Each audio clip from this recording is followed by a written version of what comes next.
உதயண்ணா hi. இன்னைக்கு பேச்சு செம்ம ஃபயரு. அசம்பிளியில பயங்கரமா இருந்துச்சு. ஒரு எதிர்கட்சி தலைவரா இன்னைக்கு தான் நீங்க கரெக்டா பேசிருக்கீங்க.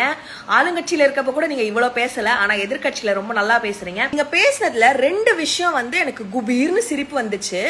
ஒரு விஷயம், தாவேக்காக்கு வாக்களிச்ச மக்கள் 34% சொன்னீங்க. தாவேக்கா வரக்கூடாதுன்னு வாக்களிச்ச மக்களின் சதவீதம் 66% சொன்னீங்க. ஆமா, நாங்க அதை அக்செப்ட் பண்ணிக்கிறோம். 34% பேரு எங்களை ஆதரிச்சிருக்காங்க.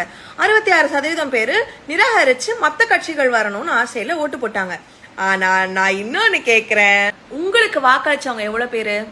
27.2%. திமுக தமிழ்நாட்டுல அடுத்து வரவே கூடாது, திமுக தமிழ்நாட்டுல இருக்கவே கூடாது அப்படின்ட்டு உங்களை நிராகரிச்சவங்க எவ்வளவு பேர் தெரியுமா?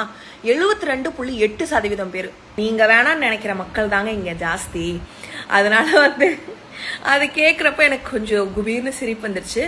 அதுக்கப்புறம் இவ்வளவு பேசல, நீங்க ஏன் ஓடி போயிட்டீங்க? சட்டசபையில இருந்து கட கட கடன்னு எல்லாரும் ஓடிட்டீங்க. What is this? ஒருவேளை திரும்பவும் அவங்க வெற்றியை பாக்குறதுக்கு உங்களுக்கு வைத்தறிச்சலா இருக்குமே, அதை வேற ஏண்டா பார்த்துட்டு நம்ம போயிடலாம் இப்பவே அப்படின்னு சொல்லிட்டு ஓடிட்டீங்களா? வை வை வை